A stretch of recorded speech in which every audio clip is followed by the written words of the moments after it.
Adismame makwaba Adom TV kase don hwe kase ene de bro ba bibia omedin ede obidum bi edukumi anwumre me na me som na ensam ne de edi makotene bi ene se ye beko adwuma ko obeka ya konfo bi a wotwitwa na yewie ye na wono ankasa wodi ne ho dem na ensama police for de abeto mountain se na nko pese anka ne mame ensan kokumo mu nyina da eka ho a police for chemo muguso eye ensam ne mu enhwehwemu ye for nso aye de ne be kirem na afi yakọ oti region otimantemo ukopiemu ho nso a omanfo bi a omo ankase omani abrese krodom nso mo pe speed rams esanse na sentem se de ehyen esi kum omanfo wompotem ne nso ya de hadwena enei omaba monten abekasa ede afa ho ansa na kwakwa no yebeka kwahwe enoma ye de to brodo ensema yense kanese ne boy de pa amenne brodobo enye nwanwase betimi eden esanse ne enoma no ubisa oda ho abani na afi ne bo no nso esan ekosoro sem bi kan we ho ena making kind ya moye na ehoma ye ba ye be boy ransom. Yeah, that's it. So I'll show you a video. Make I will say, I bring you over some video on YouTube. No, one my doma ne that's no. I am me so. Me asu we are just say brave you when you kwenya. The video be I debe to hano. What to me a share. Near what you say was so. I am me send a beya. Who you be so benye be a share. I brave ya we am sa video be I debe to hano. Who benye be a share. Me that's it.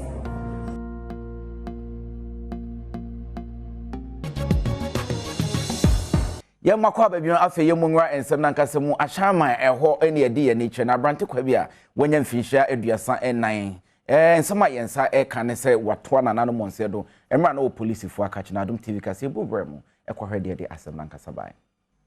Ebenezer dosu kabute yadodo na friend lion enna abeto mabosome de tosom yensa afimpinu ne aduonu mienu no oposi ni bi be kire no ewo ahyaman timber market enamfofo ene Adom kase etwetwe nkomo ene odi tu just ya ba bia ni mu anadamfo ene no ekọ ho no ma wo pe bibia ka wano ena posi ni ebe kire no nso wantimi amfa de kodi potenti a wo kire Ebenezer antudwa wo kire mu se wode no ekọ post station kire yanka woni aposifo ekọ kasa no watimi ama ne bi nso oduru ho no aposifo yi ampene ekire ena wo no mo enya ne ntie etwa ho no mo a wahwere ne nkwa sa on meche ni 7 to 8 on meche ni 7 to 8 omi ni dru Ashama police station 12 am 12 am ti ni ba police ni ne de fire so de no kokoye bibi oko so koye okobun no so di tuo na kobobo no we then yeti e de nim hwe ye nua no ye brother na ye gi no so ko police Ashama police o makunua yes o makunua nua no ma ba chi nipa no the right way no mo fa tam am che no mo fa no ko nim so onye police ni ti o ka cha mi se braka kito ye Russia okoya no nipa no koya no police uchi obi akwa ko statement hwe na no asem twa bibia na fa no ye de na fa wo koya na kopia ni shame around 12 o'clock yeah no ejumadin yeah no it police for no mo say twa wan ro an che say wiade o we no be criminals so we be street hustlers so we be street with o police for no o ma emergency o make fa informant bi mu ye try baby no o ma be so emu no ma nu mistake never say so street o because see what they do in our own country they no one give us Adom kase bo modin asenka ye ne aposifo betwetwe nkomo na wonsem a woka ye ene se oguso awo ye nsem ne mo nhwehwemu de mu akire bia no wode beba ama omanfo nso enyamu entiye enyamu enchiremu yamfa ye ne nchiremu matamalam ne ankase ene wo ti region na okopiemu ho a omanfo ho no wani abre omo senka be yan campaignfo nye speed rams emfa mo mo esanse na sentem se de ehyan esi bonkrofo na hadwen Adom TV kase ne omanfo na twetwe nkomo omanfo bekaye a enrada ena Adom kase de amane bobi dwa ye kyerese car ne registration number AR 239222 akotwia fa ya eso a wo hwere won kwa Adom kase a owobro no so Philip don kwatwetwe nkomo ena wodi dwa sesei no mo asesa emosia ne nnua a opese wodi yes drums e kwan say said ya hyen no esi ku omanfo e kwantempo no so no adwen go yantimi ntra ho e ma yankola ya ma me no mu ya papa no mu to say e bia awi omo awi enya suo mo anu anu no yanti hwibiem enti na ama start from where the sin has happened they make sure say where the sin has happened no we take it from that angle as an assembly no ya the bet share won say you be make sure say all across board no ya hwe say o ma be so mo me ya be ya temporary use no ha ya catch Ghana highway say with immediate effect no sa school kola back nsian 7 for an kwa nim de besi as we speak now, she referred to Tamale. And wechi ena Kofi Wasa and mama yensa eka mofra ensia wotwe won kwan ho editu dwa se wono de ohia aposifo yi ebetimi aye nhwehwemu efata wakwa akwochere odobani a odi sa abonefo semi na komba fa na so ye hu ni pana odi sa abone wite afu ntumo kwae mo se taba na ko report no I trust ko ifu na se kane company because umba na ne umba kan se kane company jidia tinya ko si a ni bele mo afa ade chi enso swafo Joshua Makubu enso ekoho ko hwese de ne masitie ewo ho no ne Adom kase twetwe enkomo Oshade now it's a serious situation right from the riverside up to this place. That speed run back any honor. I quite no say I busy kakra. Highway engineer ka ubeka say be him say we to be sound base. The run up no or me home residence. Yes, I raising issue na man assurance say ordinary report na in Japan. Na much my experience. Ne krakra no Adom kase ene achechirefo ne esukufo bi mu atwetwe enkomo wonsem a wode tudwa ene se efri enura besi na arewo ena aka wo mo nkwala na wo mo kwa wo mo nam kwan no enchen ya gata no pen no papa koso a nkwala no ekodu ya nkwala nson de na hono mu amu a ye hwe ya no de na isi na omo ye lifeless bakono kuma ne tamo no ade ko hospital Yamra in 15 mantemo egumwa abowinim na kopi mu ho abeka de beto manim se konfo bi wono ankasa wadi ne ho dem ama ne renso wagene nkwa ade afiri ne nsem na omo matwe mu ana nkom papa pesen koku omo enso kan nkwada miensa ama nei wona nsentwofo atwetwe nkomo Ejuma kwa posifo ekrese konfo yi ebeto dwase wakum ne ba ene ne yire eba ba kwa wonya ne tirididi mu editu dwase ebra papa no tututuo na boba no esan ye no no pese wodi sikan etwitwa ne ma no aka no Chief Superintendent Stephen Tete ekrese wonum ehun se sikan ya ano enam eda ne nchen ya ba konso eda edan no emu na wone ne baba ko a wote ase edi enkomo no ene wodi san kyeremu yi etudwa no hono ewo ho na cartridges e friend AA cartridges ni tro ati abrofo ya ye dey call ahayo and maybe and no locally manufactured pistol bi so pistol bi so no dey na no one dem wa ye hu and etie no ye hu ye setie ni hu se sikan a wasi ano pa so ewo ho ndi na ye no ye su se ebia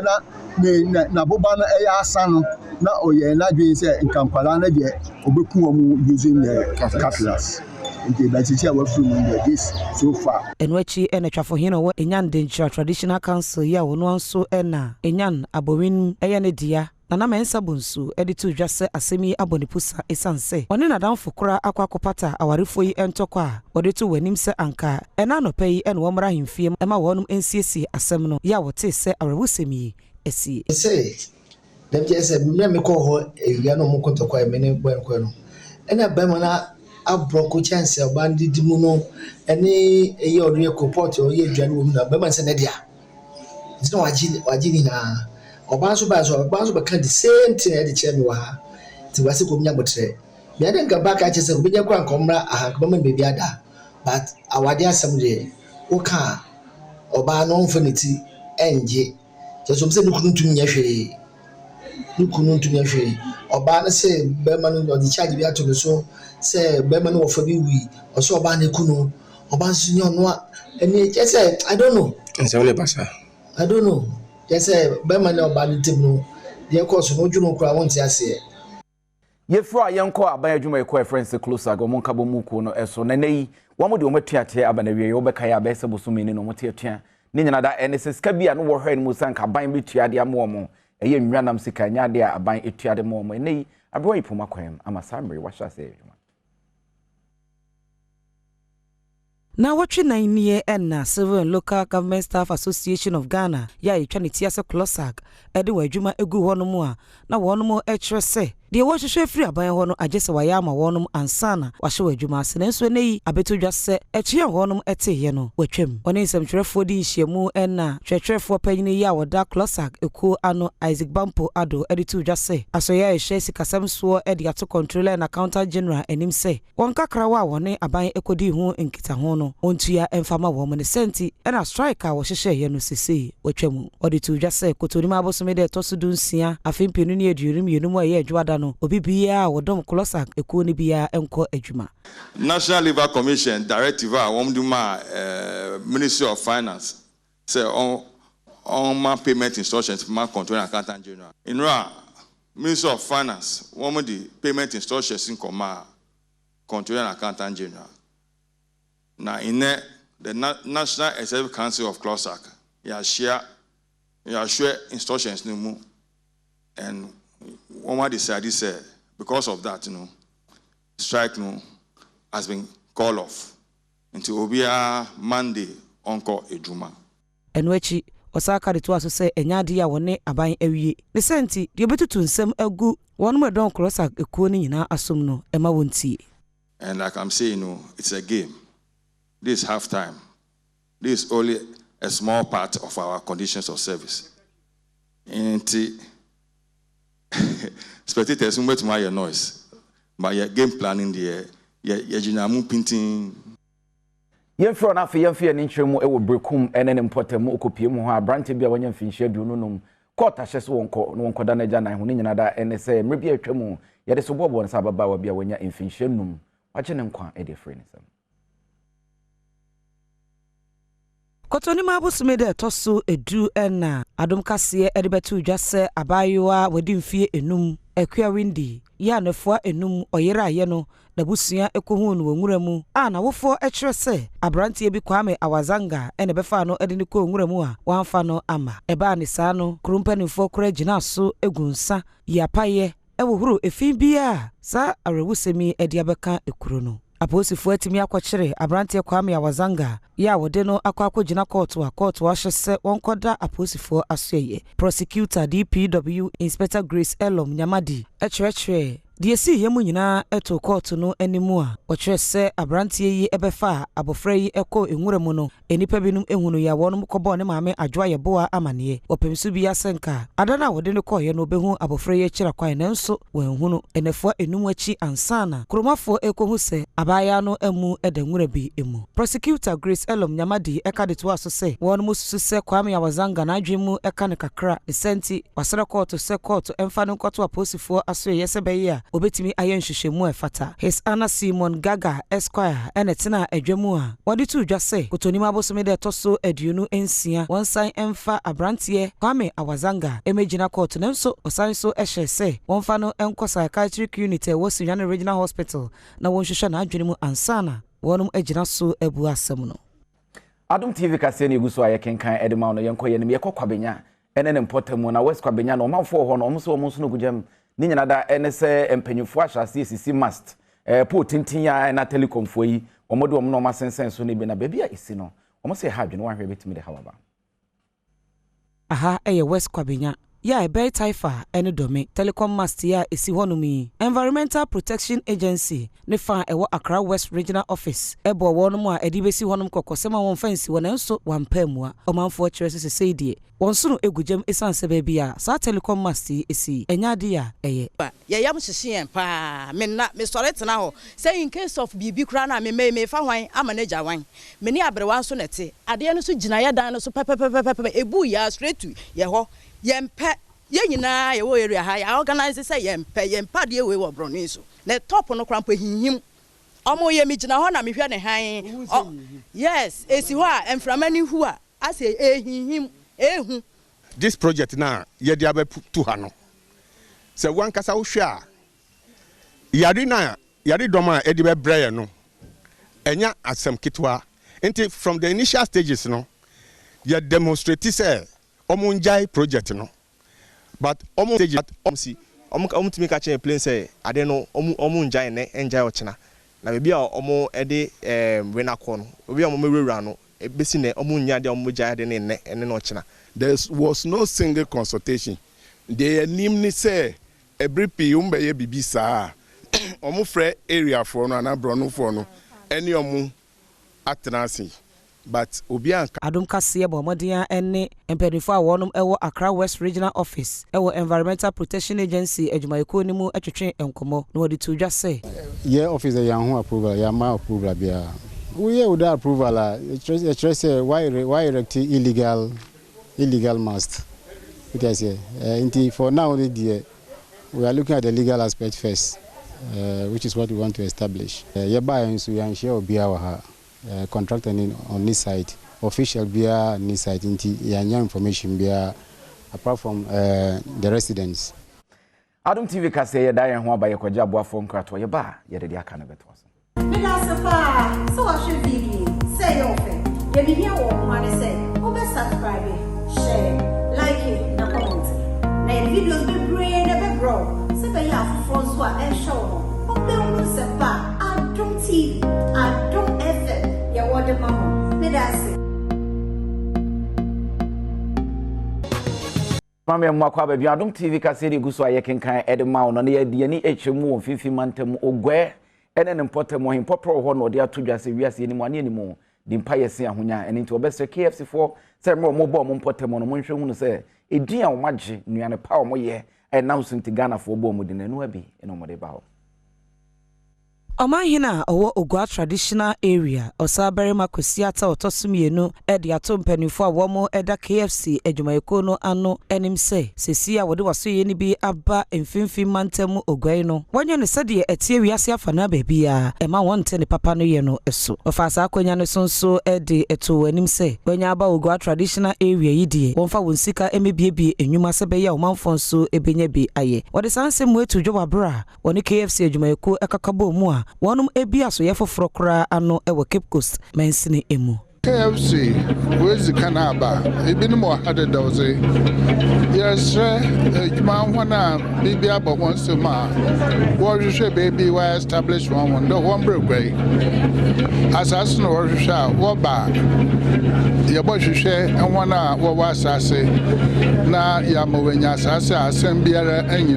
en wechi ne mfimfi mantemu swafo Justina Marigold Asan efa asa akwanya no so editor KFC adwumayeko no enim se woni kurumafo entena yie sebe yi a wonum eba akwansra ewo kru no mu nso eni beje wonum adwuma eho osade to enim se wonhwe no wonfa kurumafo adwumam sebe yi a wobetimi enya adwuma aye enyi kasema wo mi de KFC a owon kran the man wo Cape Coast so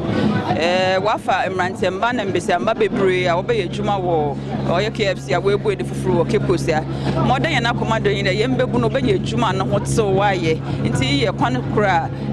ankwankru bi orbo adwuma no orfa embebu no adwuma na waye bi ne krakra na marketing manager ya woda KFC adwumayeko no ano Christopher Ado sa akode enso edite omanfo na nanom ahemfo ene mantem ni muswafo enim se wopese wone omanfo etena yiye nti wonum aye adwuma ewo Cape Coast branch a ewo Cape Coast ni nyina no oye wonum a efiri mensine no emu enya de obesan won ho akofo befoforo abaye adwuma ewo hoda eno kra so da nchen ya de wode baye adwuma ni nyina no ohye nanom bo so obeto ni nyina ewo mantenim se baye sika ebetimi abaho se ko region bia yemfa nkofo fi Accra anase capitals no ne yefa locals na nkasa enti KFC wo pedu ha sei no eye Cape Coasters for na na ekuti omo e de omo kwa Accra ko ye training e de ma back enti nana betimi aye rest assured say yes said the staff no citizens of anase perform free Cape Coast no sanso na se wo se ye to bibia de benu adwane na se ade de beka ho bia no ye beto afi go afo ho ye nkwa Accra anase bibia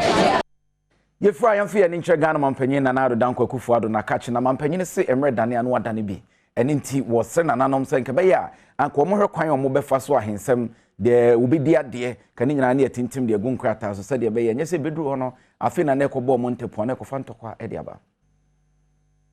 Ebra Ghana mampanyin na nadanko akufuado eno na nanom ahemfo bi a wonum ewa hafu mantemu ekodi nhyiemu ewa naso ye ene wodi tu dwase sede ahensem asori ewo manyimu nti ankabeyi a anka ahemfo mpanimfo a wonum ewo omanyimu enhwe adehyibusu ya santene na womane na adipefe ewo mantem biye mu sebeyi a obi nkokon akonwa ho ewo kuro bia emu. Ahafo Regional House of Chiefs ya wonum ene Ghana mampanyini ebedi nhyiemu no na nanse duban ena na edi wonum anim na wogina wonemu eda Ghana mampanyini ase ebo na baso se enwuma ahodo a wahyase ewo mantem ni nyina no woda na se no wo hwekwan se wobetimi edi aba awiye no wahye foforo krase a edi mfaso ebebre omanfo. The creation of the Ahafo region marks the beginning of good things to come.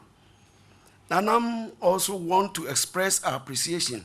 to His Excellency the President for making time and effort to visit the region in general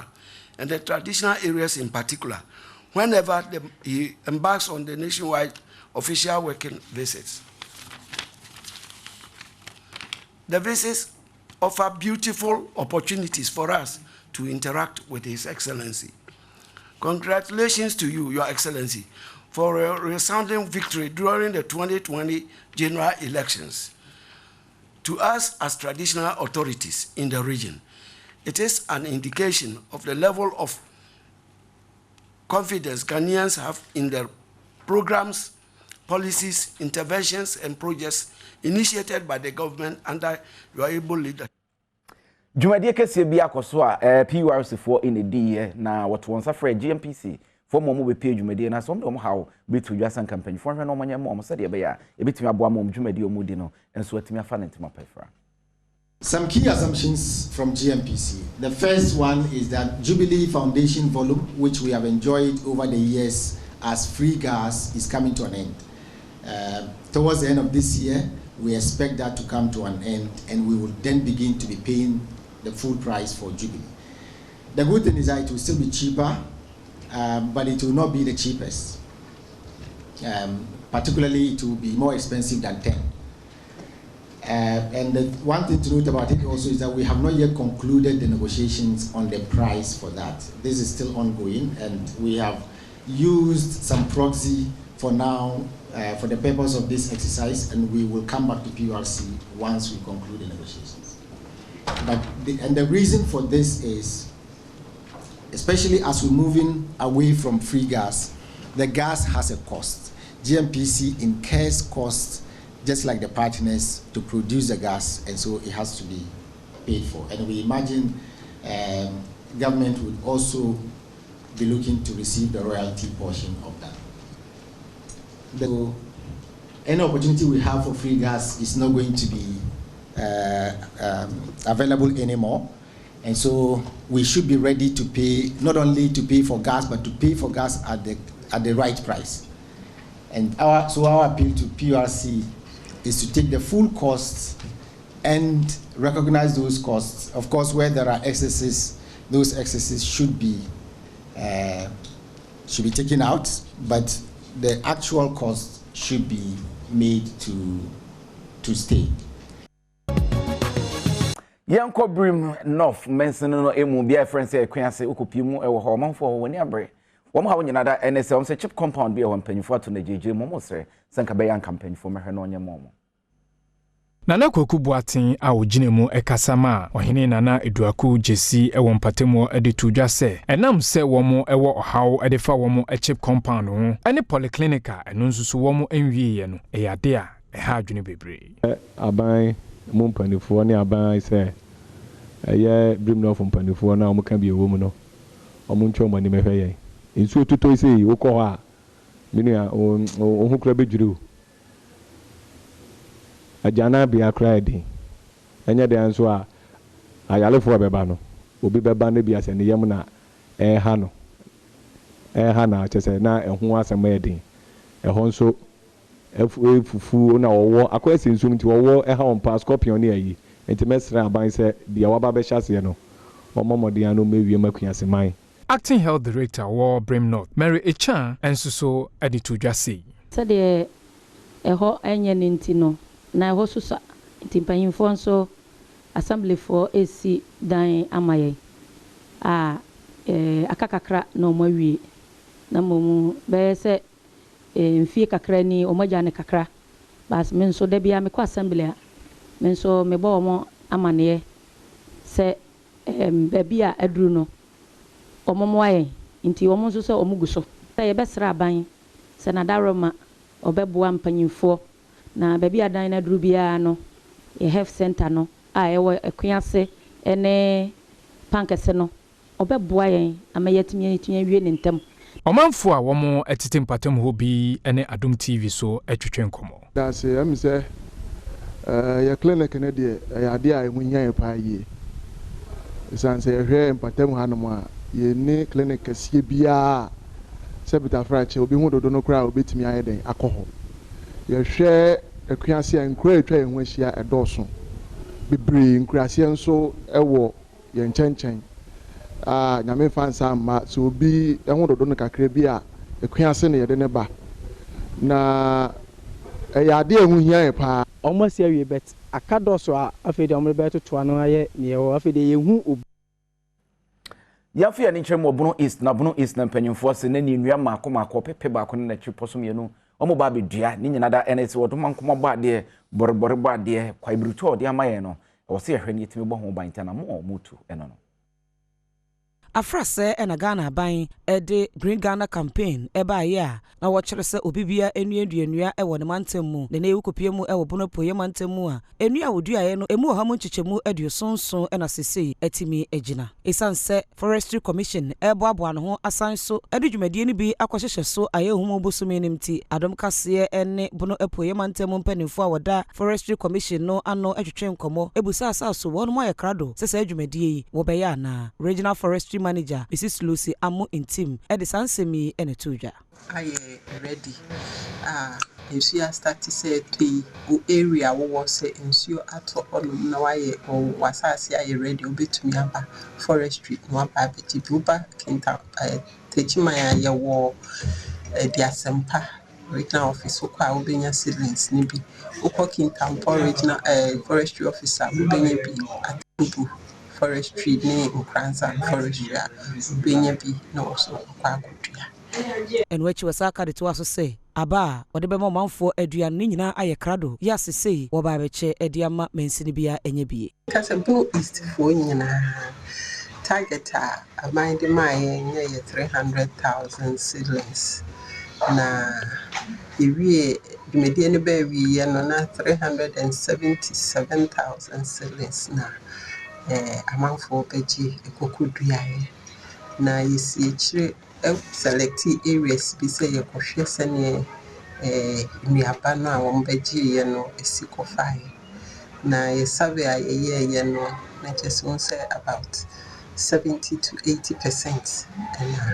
ye kama pa 2022 so ebrena san du June 10th if yada ye ba be ye bio Ugusure Adom TV kase besa da ye ho abasesia na afedi aka ne nyina ye de atoso no abusia me di the Reverend Kwame na Aida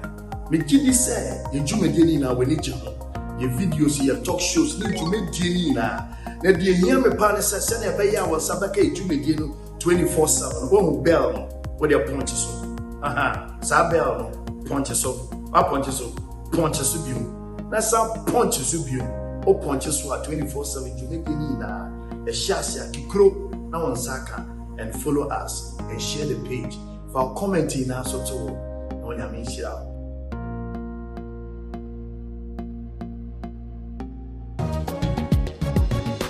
Apomudi monsam ye mo enfenwa mafutu akọ ede ama batan se brano no ya won fo man kware sabia se de be ya se bibia hinta ewo mo man panfo betime ho ne ntem na o metime aso ano de ama mo Opening power no da Ayawaso North Municipal Health Directorate ano Dr. Sophia Quest kasa ewo dwumadi a womo de nkyerkyere ema awofo mo efa womo ma apomuden ho ewo Mamobi General Hospital no ode tudwa se ehu behia se awofo no de womo ema ebekọ ayaresabia abrene abrebia se ne womo apomuden ebetumpon ebesi ye kai ye mamefo se ne no ebesi ye mu hu se ye hie mu se ne be won be kai se wo ba fiti 0 years obehwe na de na ba weighing de na ba amaya won panie a kopim time obedi be 5 years nti ende na ye hye mu ye bese ye kai ye ma memfo se weighing na da so akoso immunization so koso mem wo ba enfa ne hye de mo enhwe se ne ho beto no yare wan kitin bi wo ho na se oba ne ye wo ba no panie se ne ba ebebo ne ho ban Public health nurse Yvonne Kwe enso so ede futuo ema awofo nim. Wabrawo na fide yare bi mom ebeto oba no so enye se ebi ebekunumpo nanso ebe ma no nsonso bi obeyar burden wo so for the rest of your life. They ebe sere omo se omo modin so owo oba na mre bi ebe hya wo se momra we no momra na yenwo omo panani nyina na yemfa mo omo ho ba free yare wa bebrebe ye wo ho yi. Adom TV ene awofo bi ma womo eba sa encheche yi na womo ebe hwe womo ma apomodin so etwetwenkom. Pa because bebre nim mfaso a ewo we nkomo. We nko eye we ho hwe de we a oba no na apomodite. Se ni so ate a ana se o yare bi a oba we yi a utumi hu nyama bebre. Me nana na me de ne ba. Me de na ba 4 years. Nyese bi a meba pani e be wo no ana se bibie bi akola no. So o yare na de ne ba we yi a ye hu. Ebi o di ni be gina skill ne so a se last month u ba bia unya 60 na bosumi bi me ba unya 50 ara jesa bibi. Adom TV kase egu so ayekenkan edema yenko ye nim yekoye nim ana ye kwa akohwe enoma ye de tu brodo enoma ye de ye meat pie enoma ye de chibu fruit isam ne honko ne ba ensema ye se kan se ne bokosoro pa ama omafo di hu dwa enei wode won se gutia wusu twa dwadwo.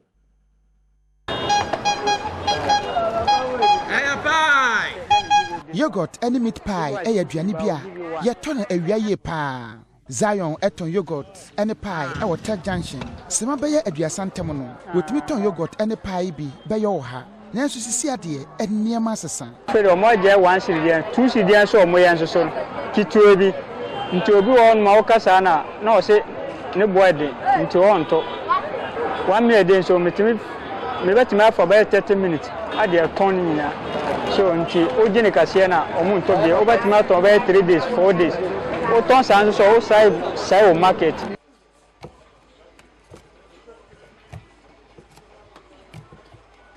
The day a juma I will Peace and Love Bakery in Fishabaye edu enie and waya juma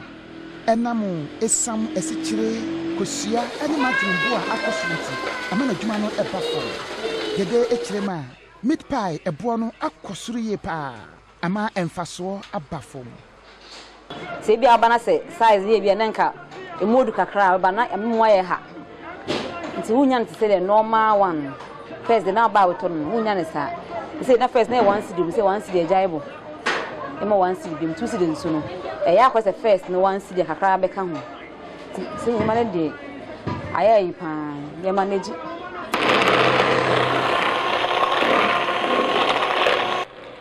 Baker's Lounge bia ye cake ene niam ahodo pina ho wopanyinipa wode adwuma ya no Presla sewa Jesse wochirema cake ananka kane ode gi 200 cedis no wapagya mu ade akọ 250 sene beye na adwuma no enwu. I wouldn't love to incur costs to take all the costs for my customers, so as I wouldn't like my customers to take all the costs, because if they take it, it will scare them from coming. Look at how prices have increased. So now a cake I was charging 150 cedis for, now I charge like 200 cedis for that cake. A cake I was charging 200 cedis for, I'm charging like 250 cedis. Enam Russia and Ukraine toka ekosuninti edinsunsanso bo ne pa anaba wheat eboso wheat ne bo no apagya ne homne so pa oil and gas enso ebo no akosoro ye papa majamfu a edwadini ewa amakom edwam wochirema enya de otimi eton esam ebiemu efrise ne bo no akosoro eye papa se de yentimi kola nto esam abi akodure se 4 million 4 million I know den papa oh esam de sana ne bonya de na 2.5 na 2 million kola na afa akwa kodu 4 million untimi kola nto no waton adubra edisa Ghana yehwe na yetimi sam ene esichire ewo hankasa na boa amaniema bo no abafom Anita Ajoga amane boni Smedi di obidum bi kwekwedu kumi Adom TV kase ne eguso ayekenkan edma de dru so ye ko ne akohwa agokansi mu nsem fire lady adorable lady Mrs. Avonyo ba kope ode bro Mama akwa ba de bago kansi so me Mrs. Avonyo fire lady adorable lady Visda papa bi na mden sem ne bro na asida enkoma miss needs wono ene yemiti kama ede emame me konsem no di ahye ne said the Minister of Youth and Sports Ra Mustafa Yusuf de atuja say wo wagide ma pase na aban no wo mu disika ebe hye 2023 Africa Games a Ghana ye be hosting no. Our African Games will come on. It will happen. It will happen. Because African Games was not sanctioned for you to be used for qualification to part. That's not one of the requirements. But would that not affect the morale of the athletes coming? Yes, it is. Once it is a qualifier, you get the best athletes to attend. Yeah. And everyone want the best. And that is why we wanted it to be qualifier. But if it doesn't happen, we are still on course, making sure that we organize the best African Games on the continent. But when it comes to say it will be fantastic. We need even the president to step in. Oh, the president is involved. Sure. The president is fully involved in making sure that it happens. Yeah. The president is well briefed and he's working behind the scene, making sure that it happens. Well, we need to see all the best athletes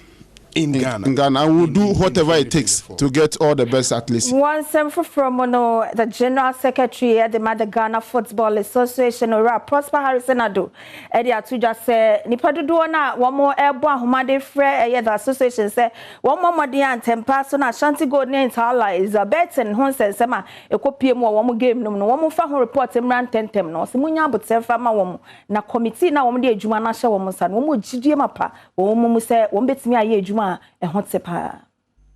Match manipulation cases, and your normal case.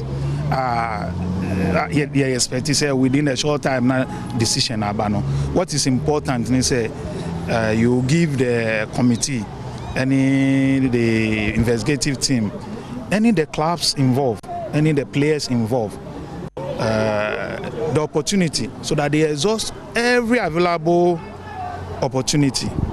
Those who are prosecuting to prosecute, those who are defending to defend.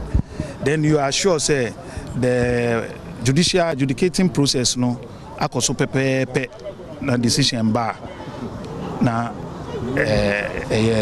cruise. DMD 8 Mr. Walker no shade say Abrantia Emmanuel Ajmanbedu former Black Stars midfielder Emmanuel Ajmanbedu Nika or the atuja say what did you say amanfo ento womobo emma the Black Stars no technical team no na emomo no ye de share otoado ene na enkrofo a wo mutimi qualify yen e de Eco World Cup insa what did you say won bebo won homodin ekopie mu e wo Qatar. I think the coach have done a very great job. The FA had done a lot of great job as well because after the African Cup of Nations, we all knew what happened. There was a lot of pressure on them, but they were able to have a strategy to calm nerves down and to qualify the nation for another World Cup. We are very happy. The FA have done a good job. We are appealing to them to give them a contract as soon as possible so they can get the guys back for the AFCON qualifiers, and we have to use this qualifier a formidable squad that can compete on the world stage at the World Cup. So I'm very happy the team have qualified. I'm very happy for the coaches, the FA, and we are waiting for the guys to come for the African Cup qualifiers. So we support them. When in some kakra me fantastic producers ebuabua norma me de ebro minia kwaku edu kumede de aka networks Mr. Wada e fa san ka fidie no hia me friend Maver Savonyo fa lady ajobo lady Visda papa bi yamma kwa ba biam de adu so ye ne gide mu nsam na ansa ye bebo awram na medin obidum bi edu kumi nyame pa ye be san so ehwem baba wa ye friend sesefa nwumtuni okoje award ne kwan wo fa so je award ne de course no manfo aso pa ne papa ye mu nwam ne nkore. With her excellency and absolutely. Yeah. Okay, right. So yeah, again, there was some trending stuff that when you were receiving it, the way you took the award from her, what happened? So you know, in Ghana, if being an African, from the look of things, she is not even aware I mean, I'm so honored to meet her. I can't even stop smiling because I was so scared before because of how the whole thing turned up. But then being Ghanaian and being African, I think is best for me to even apologize firsthand before even saying anything. I want to say I'm really, really sorry for everything. Your Excellency, I'm very, very